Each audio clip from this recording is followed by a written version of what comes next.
Assalamualaikum warahmatullahi wabarakatuh. Berjumpa lagi dengan saya di channel peternak ayam broiler. Apa kabar para subscriber? Mudah-mudahan Anda diberi kesehatan oleh Yang Maha Kuasa. Hari ini ayam broiler saya berusia 24 hari ini, Pak. Ya. Tapi saya belum juga panen penjarangan karena saya lihat masih aman ya untuk diteruskan. Ini ayam belum terlalu kepanasan dah. Tapi jangan ditunggu sampai terlalu kepanasan, nanti malah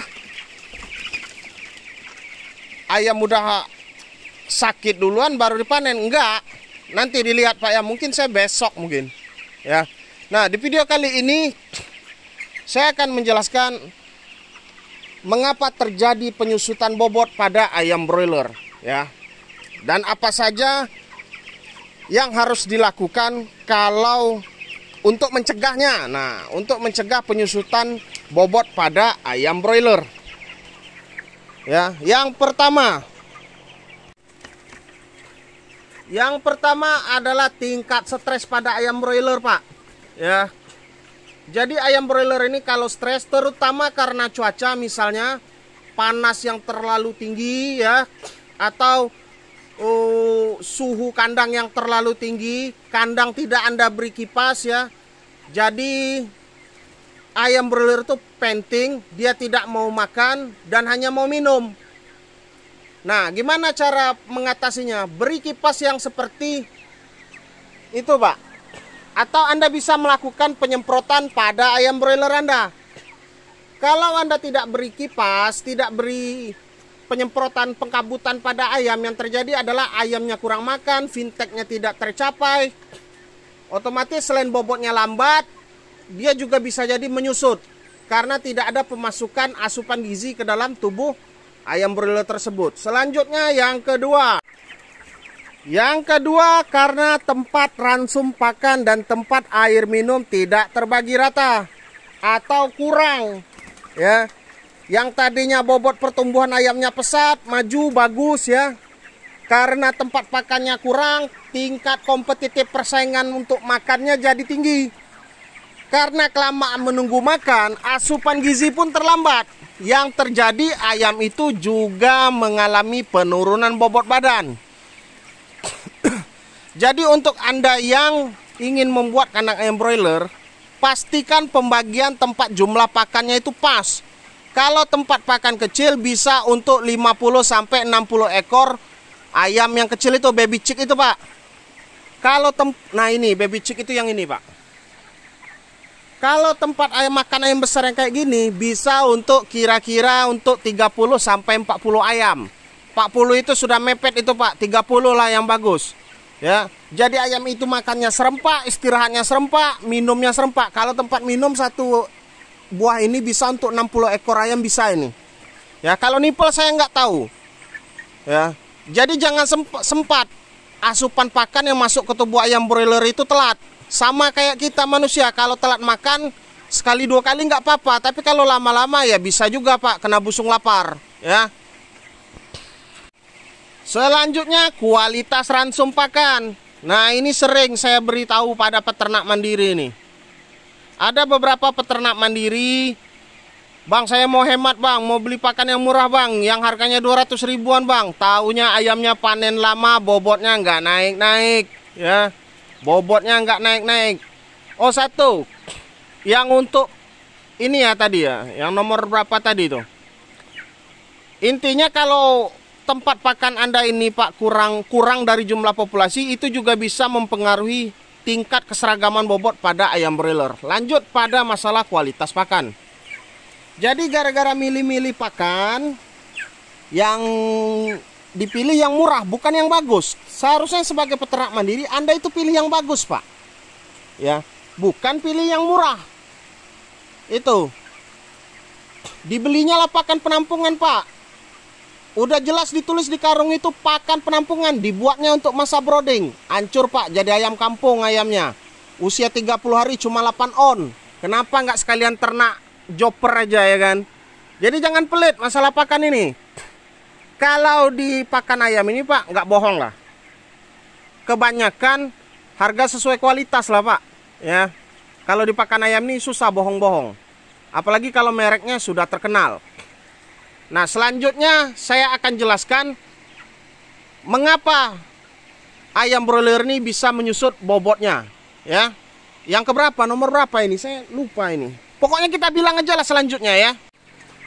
Nah, selanjutnya Pak, tingkat kepadatan kandang. Ya,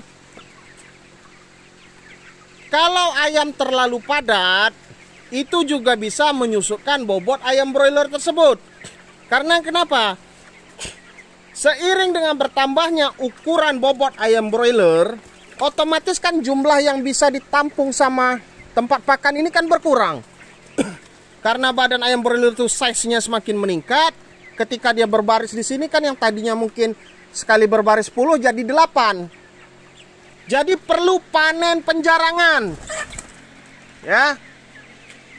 Kenapa begitu Bang? Dengan Anda melakukan panen penjarangan, tempatnya lebih lebar ya. Persaingan untuk makannya itu lebih sedikit dan tingkat oksigennya lebih bagus lagi. Ayam jadi sedikit yang stres. Kalau udah kayak gitu, nafsu makan ayam bertambah dan ruang gerak ayam bertambah, oksigen ayam bertambah, organ dalamnya sehat. Insya Allah penyusutan bobot pada ayam broiler tidak akan terjadi. Kalau Anda tidak percaya, cobalah isi tingkat kepadatan kandang ayam broiler Anda itu untuk kandang open house itu 10 misalnya. Nggak usah panen penjarangan kalau mau rugi. Ya, sampai usia, nggak usah lama-lama lah, sampai usia 30 aja. Saya akan pastikan bobot ayam broiler Anda itu susah naik. Susah naik. Ini kandang open house ya, saya nggak bicara close house. Nah, selanjutnya untuk mencegah penyusutan ayam broiler ini, ketika Anda itu misalnya melakukan penjarangan Pak, ini secara ininya, itu disortir, jangan yang super-super ini Anda ambil. Ya, jangan yang super-super ini. Pilih yang betina dipanen duluan, yang kecil duluan. Jadi yang tinggal yang super-super untuk peluru terakhir ketika panen nanti. Nah, selanjutnya Pak, masalah bibit. Ya. Kalau bibitmu abal-abal, susah naiknya, dia juga tingkat keseragamannya tinggi. Makanya ini untuk peternak mandiri juga. Kalau kemitraan nggak bisa, terima apa adanya bibitnya. Makanya cari PT yang bagus. Ya, cari PT yang bagus, jangan yang abal-abal. Harga itu Pak, nggak bisa bohong Pak kalau soal bibit. Apalagi soal harga misalnya mereknya sudah terkenal, harganya lebih mahal. Saya rasa kemungkinan 80% bibitnya juga menjanjikan. Nggak ada yang 100% soalnya di ayam ini Pak.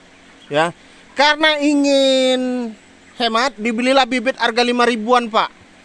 Harga 6 ribuan dibeli. Yang 8 ribuan nggak mau dibeli. Ujung-ujungnya dipeliharanya ayam itu sampai 2 bulan, FCR-nya meningkat, kematiannya tinggi, bobot nggak naik-naik, malah terjadi penyusutan. Ya, jadi azab orang pelit ini banyak Pak. Karena, tapi ingat ya, pelit itu bukan hemat. Ya, pelit itu bukan hemat. Pelit itu egois Pak. Jadi dia cuma memikirkan keuntungan di akhir. Ingat Pak, di ayam ini yang Anda cari keuntungan. Tapi ayam itu butuh yang namanya perawatan yang bagus, sapronak yang bagus, dan kualitas kandang yang bagus. Sebentar, ada telepon. Nah, jadi jangan mikirkan keuntungan saja di ayam ini. Apalagi untuk masa-masa brooding. Ya, semua udah dihitung. Gak usah ragu-ragu beli pakan yang bagus, gak usah ragu-ragu beli bibit yang bagus, pelihara ayam Anda. Ini enggak, semuanya serba murah, itunya serba murah, dan lain-lain serba murah, ujung-ujungnya nggak jadi panen. Tapi ingat, untuk peternak mandiri, perhatikan kapan masa Anda beternak. Ya, jangan masa bulan suro Anda masukkan ayam. Nggak ada yang mau beli ayam Anda kalau di daerah saya. Kalau di daerah saya gitu Pak, kalau sudah masuk bulan suro agak susah jual ayam. Panennya jadi lama-lama ini. Jadi momen-momen untuk beternak yang tepat itu dipelajari lagi untuk para peternak mandiri. Misalnya mendekati lebaran, hari-hari besar, atau di tempat Anda mungkin sering orang nikah, ya kan? Jadi pesta mesan ayam terus ke Anda, saking nggak ketutupnya Anda juga bisa jadi broker misalnya. Itu bagus untuk peternak mandiri. Jadi itu dulu Pak untuk masalah penyusutan bobot pada ayam broiler. Mudah-mudahan paham hal sederhana seperti itu ya. Saya tidak ada niat untuk menggurui, hanya ada niat untuk berbagi. Jangan lupa bagi yang ingin membeli obat lalat, baca link deskripsi. Di sana saya menjual obat lalat yang sangat ampuh untuk kandang ayam open house. WA langsung ke 0831 6046 5158. Assalamualaikum warahmatullahi wabarakatuh.